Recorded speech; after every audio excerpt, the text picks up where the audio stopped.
So we are back. I'm still talking about being unstuck. This is the Intensified Life TV with Dr. Lekesha B.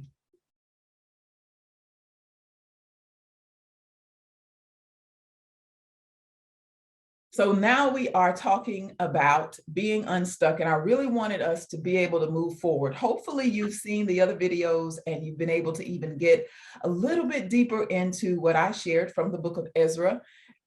Just a few principles about things that I found helpful. But now we're going to get even deeper. I have a very, very dear friend, longtime friend. I've been with her on a journey for more than a decade now, close to 2 decades. And she's known for being one to help you get to the raw, to the real, to the deep, deep stuff and pull out all of that junk so we can move forward if you really want to make progress in your life. I asked her to help us kind of wrap up some things. And because we are real friends, this is going to be a real conversation. So even if she tries to get into my business, I'm going to let her. Okay. Okay. But this is Dr. Tasha.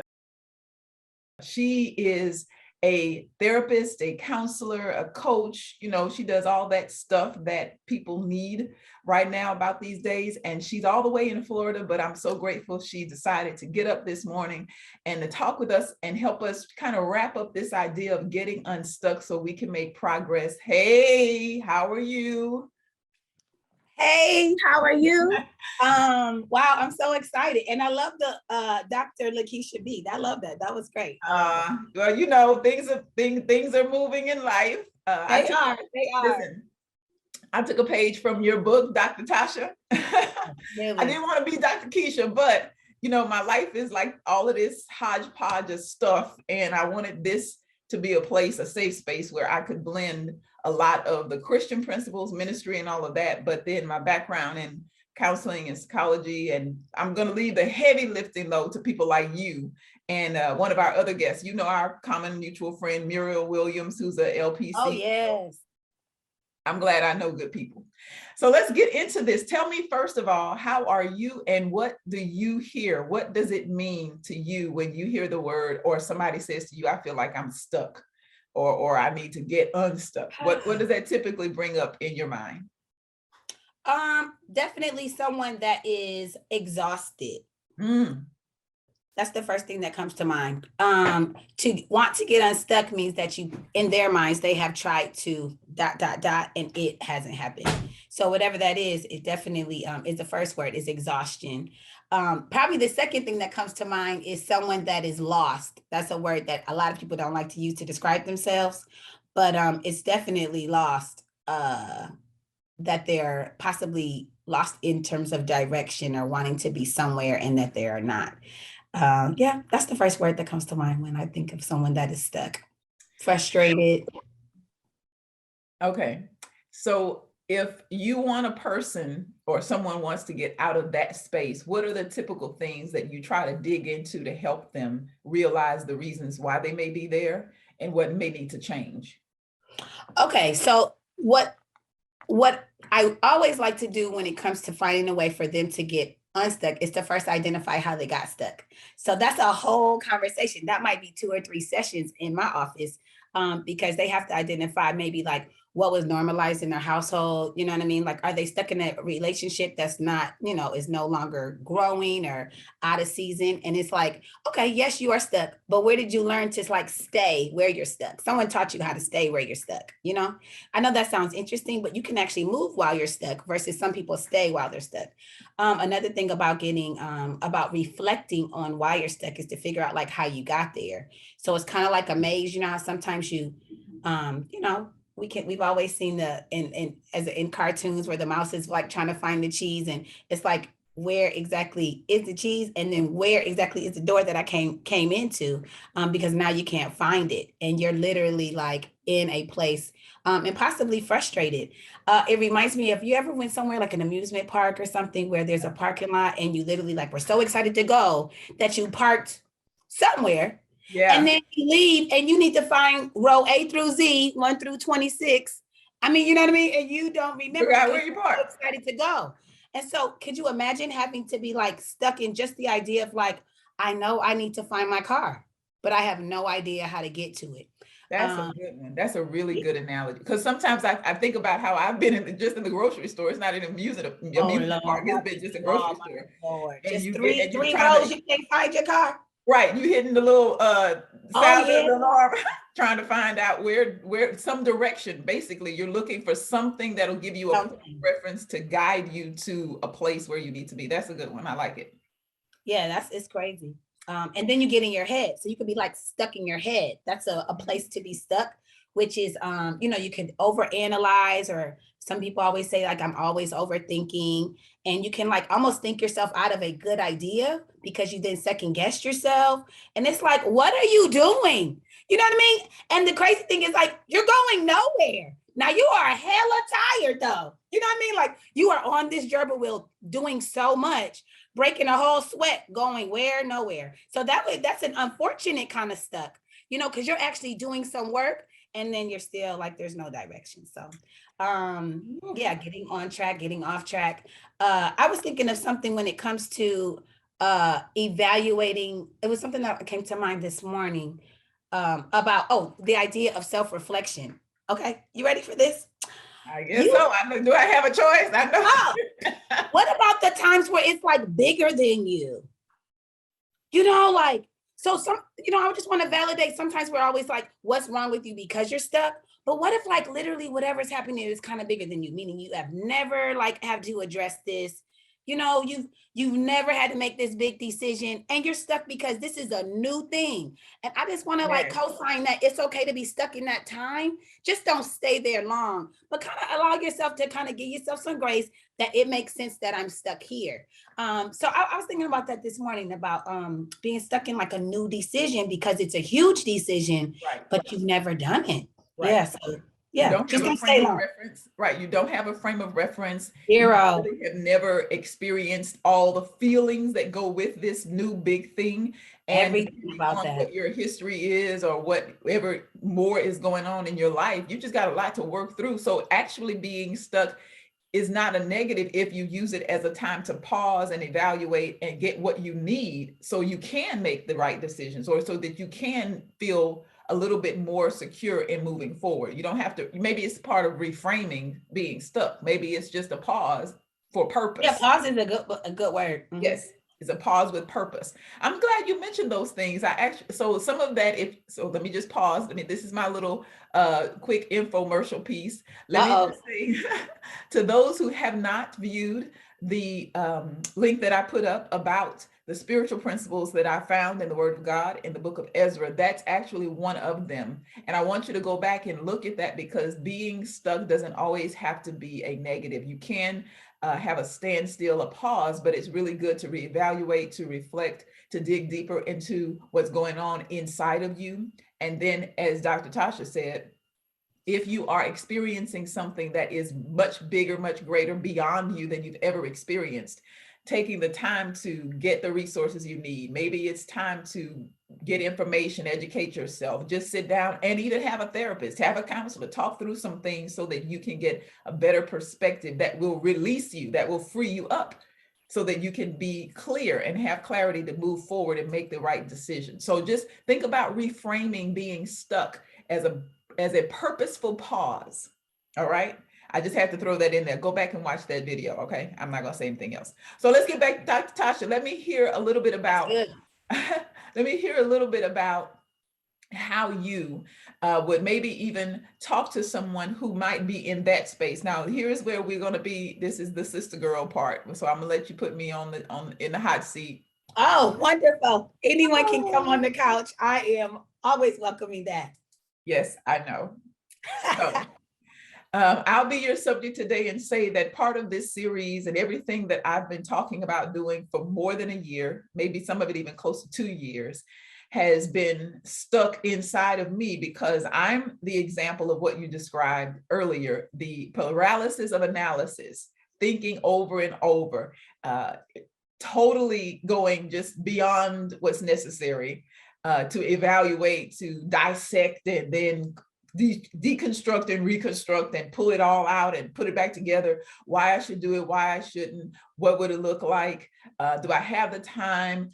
Some of those are legit questions, but then some of it is just, okay, so confession. Some of it is perfectionism, Oh perfectionism. yeah, it's good to say out loud, hi, my name is Dr. Lekesha B, and I am a perfectionist. Okay, wonderful. Recovering perfectionist. Hi, Dr. Lekesha B. I'm recovering. I'm making progress.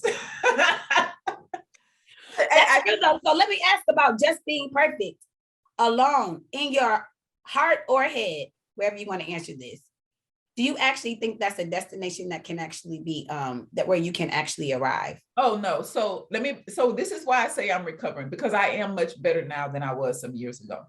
And I already know it's okay to not be perfect and to grow and give myself permission to receive grace so that I don't have to be under this self-imposed pressure, because it really is from my own stuff. And I know, I know this, but sometimes taking the steps to just move past it, which is why this interview is huge. Us talking about it, me doing these series, this is huge because it's part. Yes, I know. You would have never done this. Maybe I wouldn't say 5, maybe 5 years ago, but not 10. Yeah, right.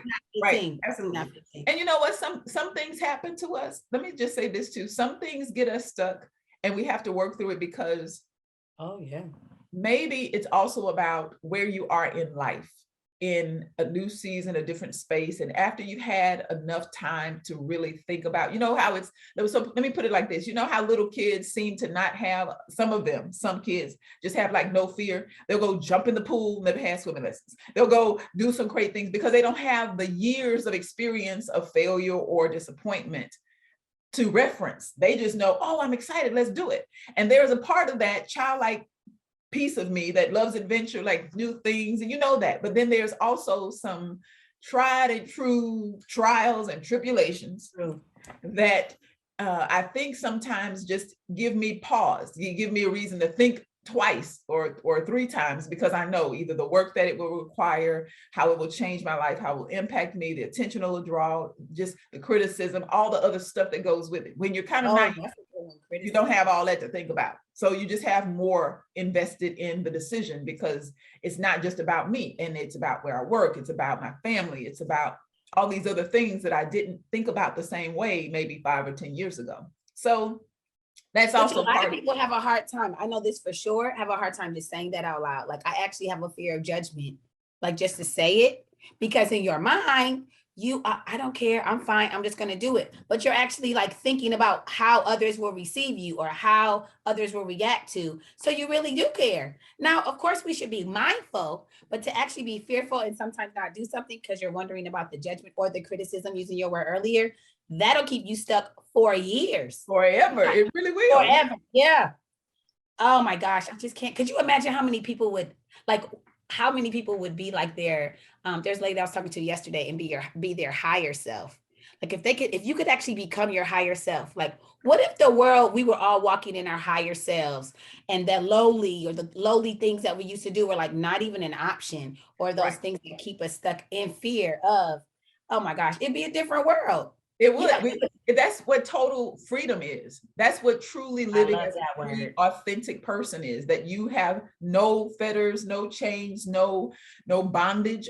So you just referenced something else that I mentioned. I'm telling y'all need to go look at that video I did about it, because chapter 3, verse 3 says, despite their fear of the people around them, they offered their sacrifices, they worship God. And so a lot of times we really do have this overwhelming awareness of all this other stuff around us, when you need to just go ahead, and even if you have fear, do it scared. Sometimes we can get stuck trying to overcome the fear, and it's okay if you just do it scared sometimes. Just go. I've done that plenty of times as well. I remember that I was listening to a series that it was a message by Bishop T.D. Jakes. I have to give him reference because, if you know who said it, then you ought to give him their props. But he mentioned this great analogy of the fact that he's never done anything significant in his life that he did not have some fear, but the fear doesn't drive you. You still have to learn how to get behind the wheel, drive, even if fear is in the back seat. You just don't want fear to drive. So sometimes you just have to keep moving, and eventually you learn how to, sometimes fear can get kicked out of the car. You can overcome it conquer it, and it's no Or longer navigate with it. Yeah, you can exactly. navigate. And then sometimes learn how to navigate with it and just say that's a backseat driver. I'm not paying attention. I've got another direction. I've got another voice. I've got another co-pilot. Actually, Jesus takes the wheel. How about that? So I appreciate that you said all of that. So let's deal with, so we were talking about the perfectionism, and I'm just saying I'm a recovering one. And doing this series, doing this interview right now is a large part of getting over it. What would you say are some of the practical ways that anyone might be able to overcome whatever has them stuck? You mentioned it could be in your head, it could be fear, it could be anything. What is it that you would recommend as far as those first steps, those practical, real baby steps? Please try again. Oh, that's my phone. Okay. Oh yeah, it is. Raw and uncut. I love it. No, actually, though, one of the things that comes to mind is that maybe start to trust yourself. Maybe trust yourself for the first time, or trust yourself again. I can remember a time where I used to just like fully think, I just like trusted my discernment. And then there was a time where I got it wrong. And then getting it wrong made me then start like actually like second guessing myself, just having gotten it wrong and not knowing. And so I had to deal with like the humility of even just saying out loud, which, hello, we all know we got to kill the pride any day and all day, because that will definitely not help us to grow. But just to actually say, like, you got it wrong, you didn't know, I don't know, those 3 words, I don't know. We do know that that's the beginning of humility. It's like the best place to be. Like, start there. I don't know. I don't know how I got here. I don't know why I stayed here. I don't know. And then there's like humility. And then there's like the next place to go is better than that place, which possibly is like scary, as you said earlier, but then you like build confidence in seeing that, like, oh, wow, I did hear that in my spirit. I did get that confirmed by friends, or I can't believe that came on the radio. That's exactly what I was thinking. Like, however God either speaks to you or however you get messages, like, use them, because that's the part of like the signs kind of on your street, you know, when you're going up the highway and it's like, in 10 miles, there will be a rest stop. So either go to the bathroom right now, or you're going to wait 10 miles to get to the rest stop. And in your mind, in that moment, like, you may say to yourself, I can't wait till I get there. But you're so grateful because at first you didn't know when it was coming next. That's a sign. Huge. Yes. But not knowing is a big part, because we want certainty. We want to have more confidence. We want that security. We're creatures, we were created like that. There's a certain amount of security that you want to have and confidence. And when you don't have that, again, that goes back to the fear. If I can't control it and know the outcome that I'll create, then I'm uncertain about what's going on, then that makes me shrink back. And there's a fear about what ifs. Yeah, what if I'm going the wrong way? Could you imagine you're actually going the right way? And wow. Yeah. I've been there. It's crazy. And you still go forward and you're scared. That's literally what anxiety is. Fear of the future, fear of the unknown. So you're struggling with a little bit of anxiety. Yeah. No, it's crazy to think that we all go through that place of like not trusting what in our gut has literally told us to do it this way. But we just need signs. Always, sometimes, ask God for signs. I've asked God for some crazy signs. I'm like, if this is what I'm supposed to do, there should be a red Corvette that's and then don't let the Corvette go by. You know what I mean? Like, because now you really can't say nothing, because nobody know you trusted God. Now that's a whole nother conversation about once you hear the voice and then you don't do, that's obedience. But sometimes I tell people all the time, try God, like just try it. Just ask him, only you talk to him and see what happens. And then come back to me and later tell me what the sign was. It'll blow your mind in a good way. Out of desperation too. Don't forget, like there's like a desperate place that we all have been when you're stuck. Like you're very desperate of like, can somebody help me? Right. And so that would go to the next one of asking for help. Yes. Like, literally ask for help. Ask for help. First of all, get some good friends. So that's another one. How to find good friends, right? That's about relationships and how to attach to what's good for you, right? Who has your best interest at heart. But once you have that good circle or that village around you, like you need to ask for help. And the best thing about when you do, like you're going to have a whole, oh my gosh, that happened to me 10 years ago. And so they're going to not only want you to like not do the mistakes that they did and teach you something different, but you now have somebody that's alongside you, which of course you're going to feel stronger. Just ask for help. I know it's like a place of like, you're actually like humbled, but you're like embarrassed, right? let's just say it out loud. You're embarrassed that you even have to ask for help at all because you're always like so strong and so fine. I get it. Everybody's so fine and we don't need anybody. And then there's the other side of us that we're Which like, is such a lie. It's such a lie. I do need you. Yeah. How about that? I do need you. If I could sing, I would sing that song, but you know. No, okay. I think this is great. You are so valid. I know, right? You are validating so much of what's in that study. I'm telling y'all need to go look at that, because that's another one of those principles. The people of Ezra, they were in a clan, the tribe, they were moving together back to this homeland to restore. And you got to have your tribe. You got to find people that'll be with you and understand it. So let me flip this page right quick, because I can't let you go without talking about something that I don't think I understood until, and this is going to sound a bit, I don't know. So let me not edit. Let me not. No editing. No prefacing. Let me not edit my own conversation right now. Let me just say it. I never really understood fear of success until probably about a couple of weeks ago. And then I know there's this thing called the imposter syndrome. Yeah, it's a real trendy thing people talk about now. Mm-hmm. I know, that's what, right. So I want you to tell me what your perspective is on that as it relates to helping folks who might be stuck because of that. It's one thing to fear failure, but I think in some ways we have experienced that just as humans. That's a common kind of thing. And so we've had a lot of pep talks about how to get over failure, how to get over disappointment, but not many people take time to talk about what it means to process a new life, a new role, a new stage, a new phase. If you have a fear of success, what if things go really, really well? Kind of like the relationship stuff when you start dating, and if you've always been used to folks kind of tripping and you kind of cut them loose, what happens when this could work? Oh my goodness, wait a minute. What if this is healthy and I should move forward and there's no reason for me to like the fear of success? What if it's a job situation? What if it's, like I said, this new platform and ministry and all of that? Or that you feel like, okay, do I really have the right to be in this space?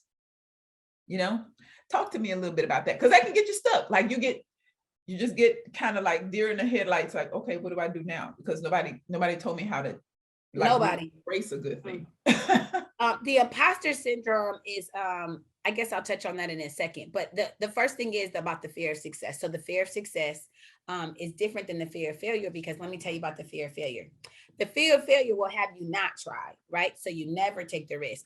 The fear of success, you actually try and then you sabotage along the way and then it never happens. So it really is mainly those who have a fear of success. They start a whole lot of projects, but they don't finish them.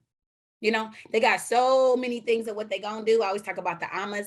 I always say, I don't ever want to date an Ama. I don't want to marry an Ama. I'm going to do this. I'm going to apply to school in the morning. You know what I mean? I'm going to lose weight tomorrow. I'm going to cook. The Amas is like a place of like, where actually do you ever execute? You know what I mean? And then once you do, why do you sabotage before it actually comes to fruition? What about that moment is scary? And the truth is, I've heard this I remember this like it was yesterday.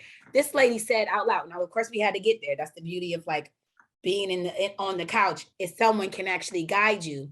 But it was literally because she knew that once she got there, that no one was going to be there at the finish line to like hug her and praise her. She literally had an alone feeling, which some would call loneliness. But she knew that parents had died and sister was gone. You know what I mean? So for her, who's on the other side? You know what I mean? When you're on stage and no one's clapping, that's deep. So you sometimes don't even want to be the jazz hand star, because who sees it? Let me say, that's why that tribe is so important. That's why that community, because that's it. That's valid. I just needed to let me see if there's anybody in that space. And sometimes you don't know it until a person like Dr. Tasha speaks it out and triggers it. And maybe it's like you had something awaken in you.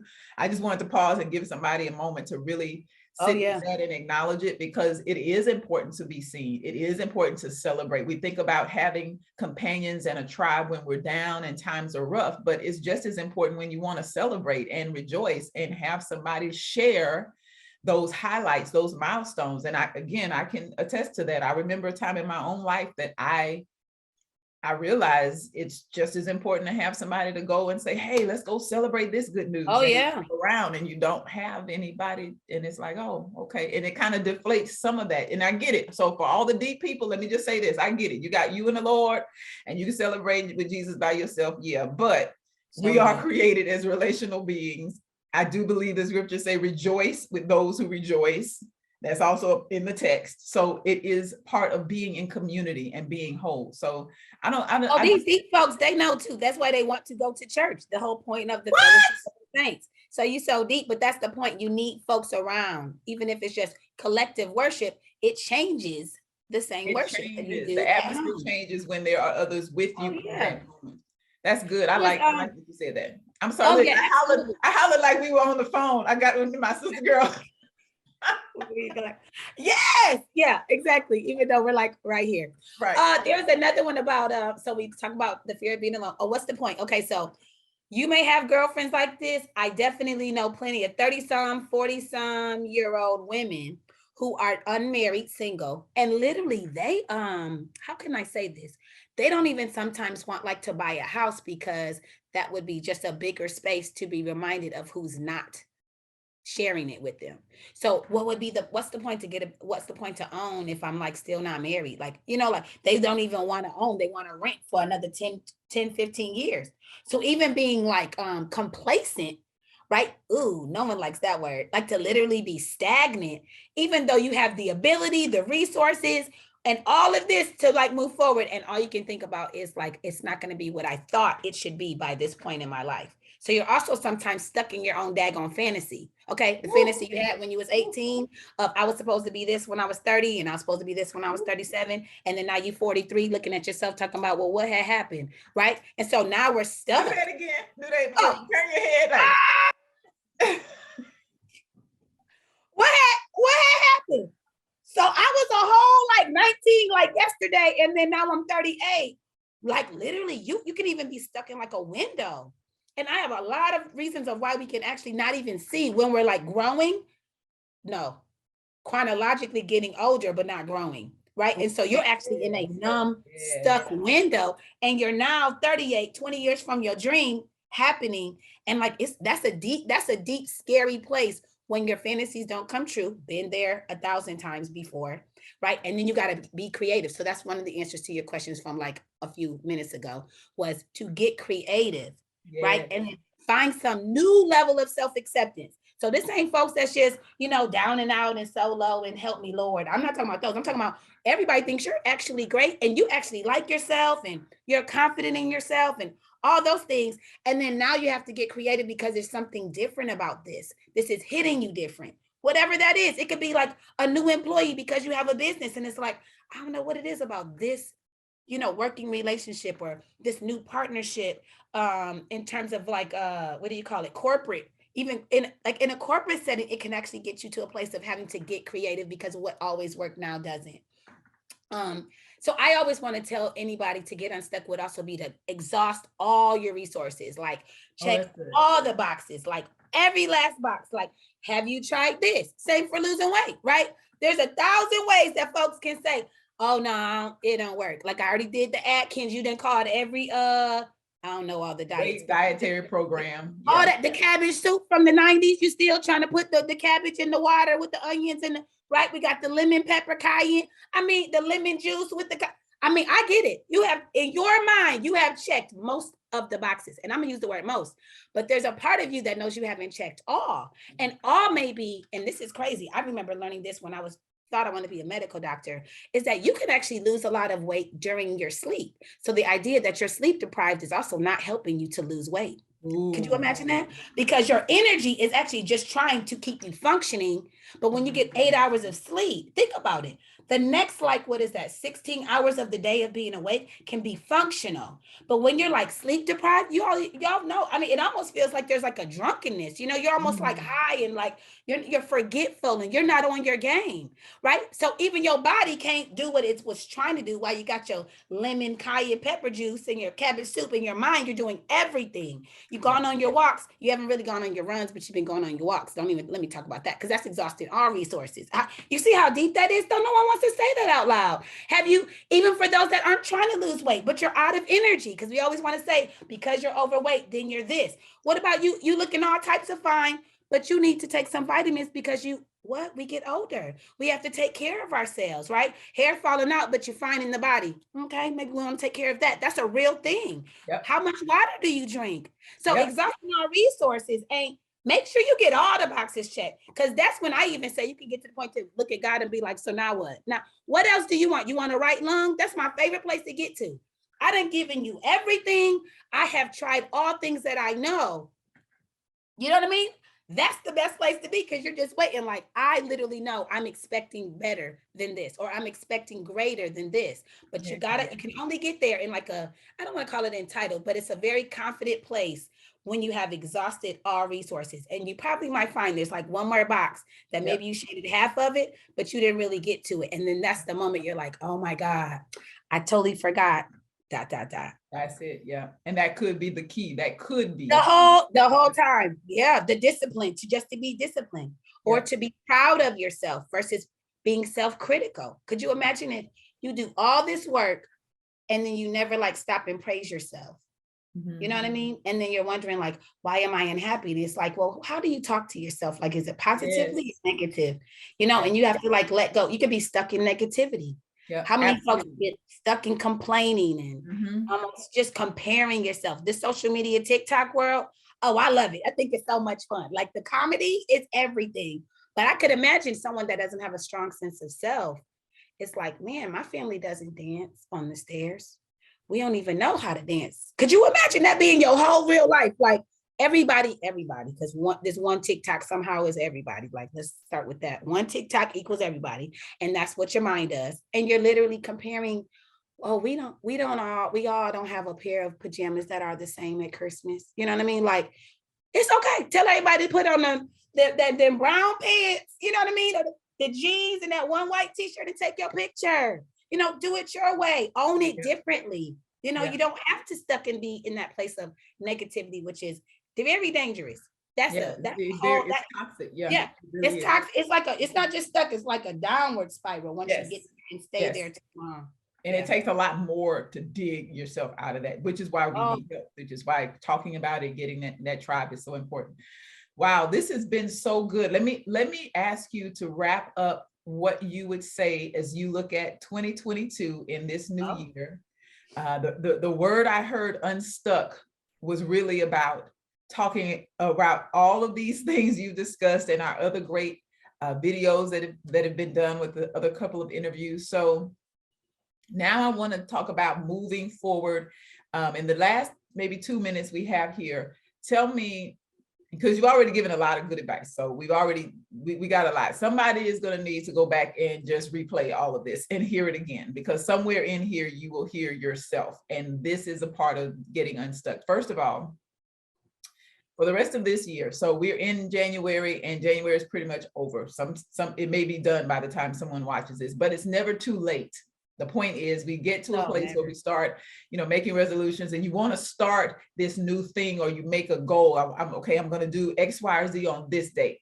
And it's very possible that date can come and go. Okay. The new year is gone. We have a birthday, or by the time I do this. What about setting those goals and realizing, okay, I didn't make that goal to make a difference, but how can I not get disappointed or feel defeated and still keep pressing forward? Because I can fall back into that negative self-talk or just that disappointment, and it just keeps me stuck again. It's like I may take 3 steps forward, but then something doesn't happen the way I expect.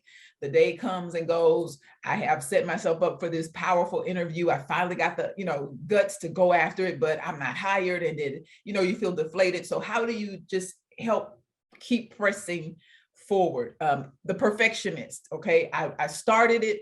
Now it doesn't look like I want it to look. I don't have everything I think I need, but I started it. And then you kind of get distracted because you can always find something else to do, something else that needs your attention. So you never get back to completing what you started. Tell me a little bit about moving forward in this year.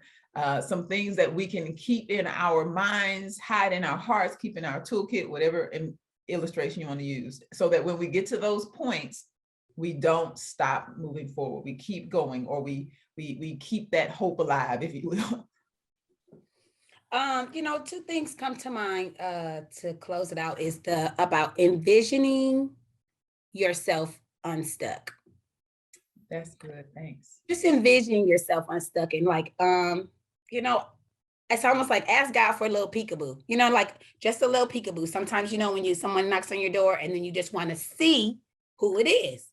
And it's think about how small that like God is. Like you literally just get a peekaboo of something to come. Ask God for a little peekaboo and then envision yourself unstuck. So that place is where and how did you get there? No. I didn't say get stuck on how you get there. Just envision that you'll get there, that you will.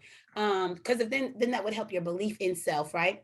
But there was something that you just said that reminded me. You know how when you have a GPS and you're on your way going the right way, and it tells you that an accident is up above, you can't take another route, and it tells you this will add another 6 minutes to your destination. And what happens? You can be salty if you were rushing. Okay, that's one. But if we work on not rushing in 2022, because that's a whole nother conversation. Hello. It's a great feeling when you're not rushing. It's the best feeling. It is. We'll have to talk about that too, because I have some thoughts about that, but go ahead. Yeah, because when you're not rushing, the +6, what do? You like lay back. You might turn the music up knowing that I'm not going to move quickly right now at all. And you're not like questioning, am I on the right route? No, things happen. For every entrepreneur that's watching, let's talk about how many failures that one can make before she makes 6 figures in her business. What? We can have a whole circle talking about that. Like things are going to go wrong. So I'm saying anticipate that, oh, wow, there may be construction, ahead, but I'm still on the right path so that you don't start overthinking of what you did wrong, which is why I want you to change that destination in your GPS, like that internal GPS, and see yourself as unstuck. Like that's the place we're trying to get to, and then envision it.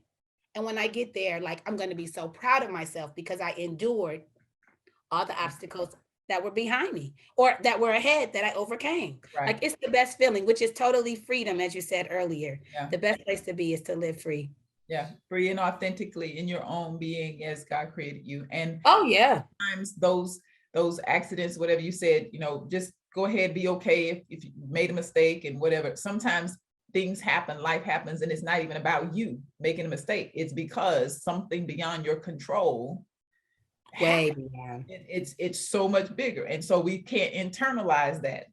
And never. Our issue, we have to just say, okay, the Lord is directing me in another path. Or listen, sometimes God, okay, we got to stop. But I was just thinking about that GPS thing, that's an analogy or illustration that's been working for years now, since it's our normal course of life. But it is so relevant because there are always things ahead that we have no control over, with no knowledge, and it just is. And it has nothing to do with the path you're on or the journey or mistakes or anything like that. It just is. And sometimes the detour, which we think is a disappointment or something bad, could be God helping us to avoid some things as well. I mean, there are all kinds of ways to think about that. To be kept. That's always how I think about you in the early 2000s. To be kept. Y'all, when I tell y'all that was her whole, she didn't play with that. I guess that was your late 20s.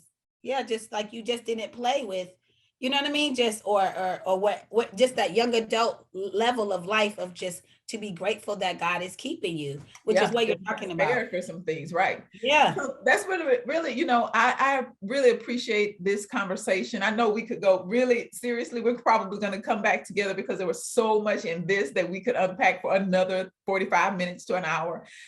So many ways, and just the natural flow of it. I really hope it has helped someone. We have so many great resources, and part of what I want to do with this podcast, with this video series, and anything that you get on the Intensified Life TV with Dr. Lekesha B, is to help you get to the place of living an intensified life. That is life abundant, that is life in full freedom, that is life experiencing God and living to tell about it, living to let your life your lifestyle tell it. Even if you don't open your mouth, something about the way you move just says that person is intensely committed to God, but also letting his light just shine. And that, I believe, absolutely makes a difference in everything and everyone around you.